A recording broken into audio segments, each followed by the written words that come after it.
Hello students, welcome to class 10th and today we are studying about the chemical industries. So start the chemical industries. The chemical industry in India is a fast growing and diversifying. Chemical industry of India जो है बहुत ही fast growing industry है और बहुत ही diversifying industry है, यानी different जो fields हैं उनमें काम आती है। जो केमिकल्स हैं हमारे उसमें काम आता है, तो डिफरेंट फील्ड्स में केमिकल्स का यूज़ होता है, तो इसीलिए एक डाइवर्सिफाइंग इंडस्ट्री है ये। It contributes an approximately 3% of the GDP. यहाँ पर जीडीपी में जो कंट्रीब्यूशन है इसका वो होता है 3% and it is the third largest in Asia. Asia में ये जो इंडस्ट्री है वो थर्ड लार्जेस्ट इंडस्ट्री है और पूरे वर्ल्ड में अगर हम देखें तो अपने साइज़ के अकॉर्डिंग ये हम बात करते हैं तो 12th प्लेस लगती है। It comprises both large and small manufacturing units. ये लार्ज और स्मॉल मैन्युफैक्चरिंग यूनिट्स जो हैं उनको कंप्राइज करती है। Rapid growth has been recorded in both inorganic and organic sector. Rapid growth बहुत तेज़ी से इसमें ऑर्गेनिक और इनऑर्गेनिक सेक्टर में बहुत तेज़ी से इनमें जो ग्रोथ है वो चल रही है। And inorganic chemicals include sulphuric acid. Inorganic chemicals जो हैं उनमें कौन कौन से आते हैं देखते हैं हम। इनऑर्गेनिक केमिकल्स में आते हैं सल्फ्यूरिक एसिड जो कि मैन्युफैक्चर फर्टिलाइज़र्स के मैन्युफैक्चरिंग के लिए, सिंथेटिक फाइबर्स की मैन्युफैक्चरिंग के लिए, फाइबर्स के लिए, एडेसिव्स के लिए and paints, dyestuffs, plastics, इन सब चीज़ों को मैन्युफैक्चर करने के लिए यूज़ आते हैं।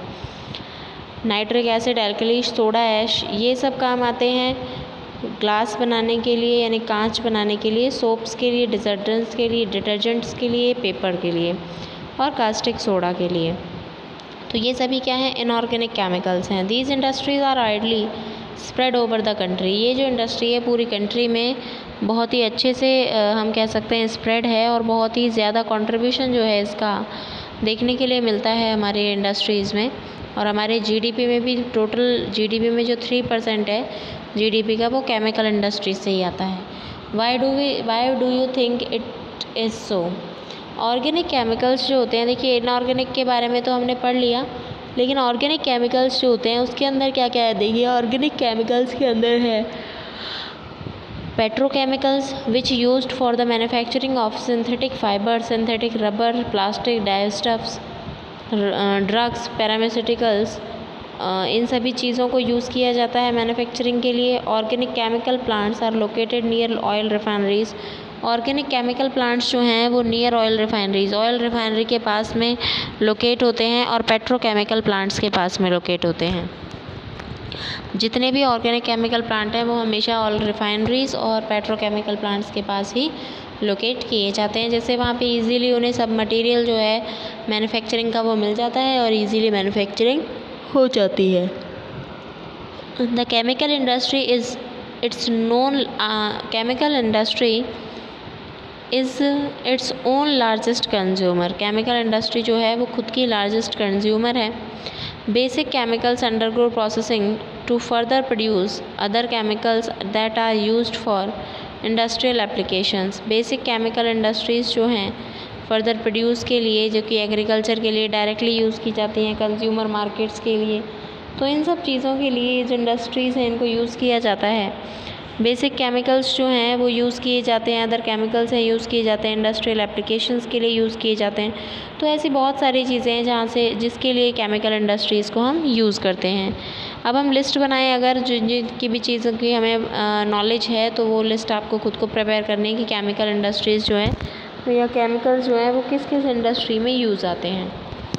तो नेक्स्ट हम बात करते हैं फर्टिलाइज़र इंडस्ट्रीज़ की। तो फर्टिलाइज़र इंडस्ट्री का मतलब है fertilizer industry is centred around the production of nitrogenous fertilizers. Fertilizer industry जो है वो नाइट्रोजीनियस फर्टिलाइज़र्स के प्रोडक्शन के आसपास घूमती है, जिसमें मेनली यूरिया प्रोडक्ट है, phosphatic fertilisers and ammonium phosphate and complex fertilisers which have a combination of nitrogen, जिसमें कॉम्बिनेशन होता है नाइट्रोजन का, फॉस्फेट का, पोटाश का। थर्ड जो हमारी इंडस्ट्री है पोटाश, थर्ड इंडस्ट्री जो है हमारी पोटाश का अगर हम देखें तो थर्ड इंडस्ट्री जो है हमारी पोटाश जो है 332 एक सेकेंड, यस।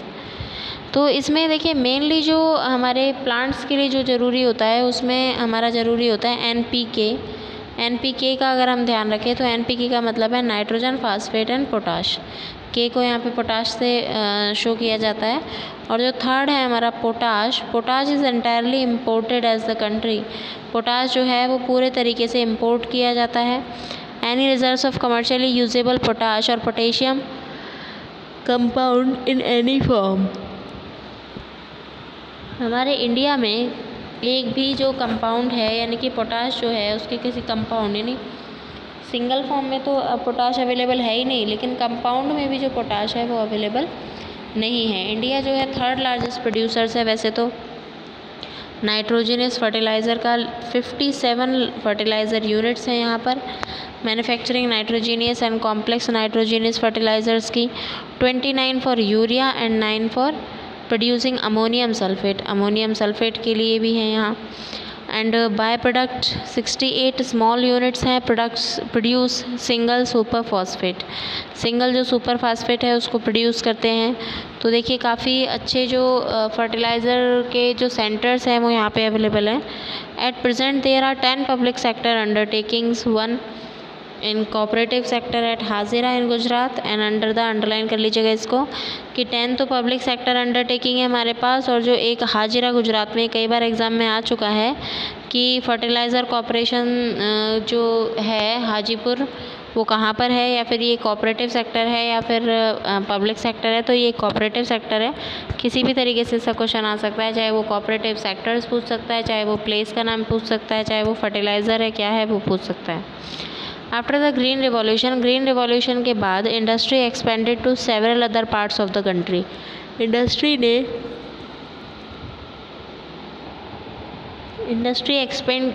एक्सपेंड किया several other parts of the country को। Gujarat, Tamil Nadu, Uttar Pradesh, Punjab, Kerala contribute towards half the fertiliser production.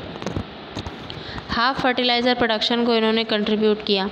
Other significant producers are Andhra Pradesh, और जो दूसरे सिग्निफिकेंट प्रोड्यूसर्स थे उनमें था आंध्र प्रदेश, उड़ीसा, राजस्थान, बिहार, महाराष्ट्र, असम, वेस्ट बंगाल, गोवा, दिल्ली, मध्य प्रदेश और कर्नाटका। तो ये सभी बहुत ही इम्पॉर्टेंट हैं, जहाँ पर हम ये देख सकते हैं कि जितने भी ये उड़ीसा, बिहार, आंध्र प्रदेश वगैरह हैं, यहाँ पर हमें फर्टिलाइज़र इंडस्ट्री जो है उसका बहुत ही अच्छा एक रोल जो है, जो कंट्रीब्यूशन है वो हमें देखने के लिए मिलता है।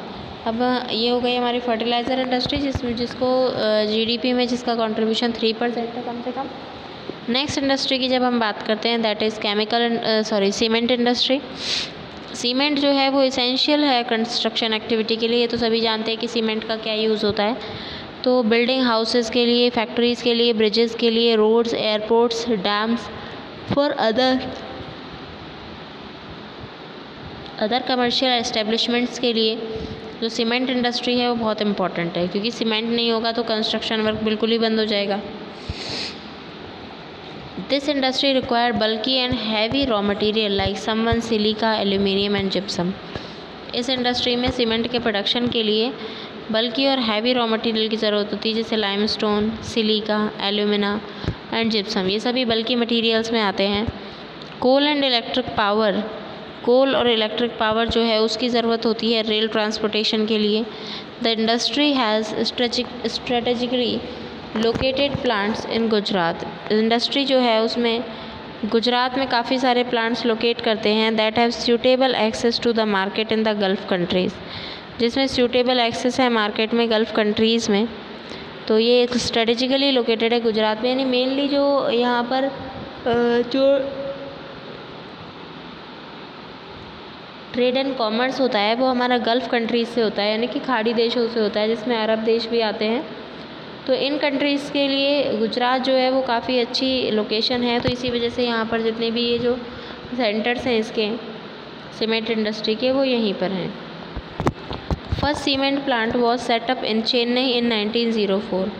फर्स्ट सीमेंट प्लांट जो है वो सेटअप किया गया था 1904 में। After independence the industry expanded, और इंडिपेंडेंस के बाद जैसे जैसे इंडस्ट्री जो है वो एक्सपेंड हुई, decontrol of price and distribution, जो प्राइस का डी कंट्रोल और डिस्ट्रीब्यूशन का डी कंट्रोल है 1989 में। अदर पॉलिसी रिफॉर्म्स दूसरे पॉलिसी रिफॉर्म्स में let the cement industry to make rapid strides in capacity. Cement industry जो है उसने काफ़ी अच्छी तेज़ी से उसने अपना जो हम कह सकते हैं इंक्रीमेंट है या फिर जो ग्रोथ है वो की है। देयर आर और इसमें बहुत ही अच्छे स्ट्राइड्स हैं। कैपेसिटी में बात करें तो बहुत ही अच्छा डेवलपमेंट है, प्रोसेस में, टेक्नोलॉजी में, प्रोडक्शन में, इन सभी में काफ़ी अच्छा प्रोसेस जो है वो देखा गया है। There are 128 large plants and 332 mini cement plant in the country. Cement plants जो हैं कंट्री में 128 तो बड़े प्लांट्स हैं और 332 मिनी प्लांट्स हैं सीमेंट इंडस्ट्री के। India produce a variety of cement. India जो है वो डिफरेंट वेराइटीज़ जो हैं सीमेंट की वो प्रोड्यूस करती है। Improvement in the quality has found the produce a readily available market in east Asia, middle east, Africa, south Asia apart from a large demand with in the country. जो भी improvement जो है quality में has found the produce a readily, quality में improvement जो है वो बहुत ही ज़्यादा मिलता है हमारे यहाँ पर। जो ईस्ट एशिया में, मिडिल ईस्ट में या फिर अफ्रीका और साउथ एशिया में अगर हम बात करें तो सबसे ज़्यादा डिमांड जो है वो अच्छी क्वालिटी के सीमेंट की होती है, वो इंडिया में काफ़ी अच्छी क्वांटिटी में अवेलेबल है। This industry is doing well in terms of production. Phone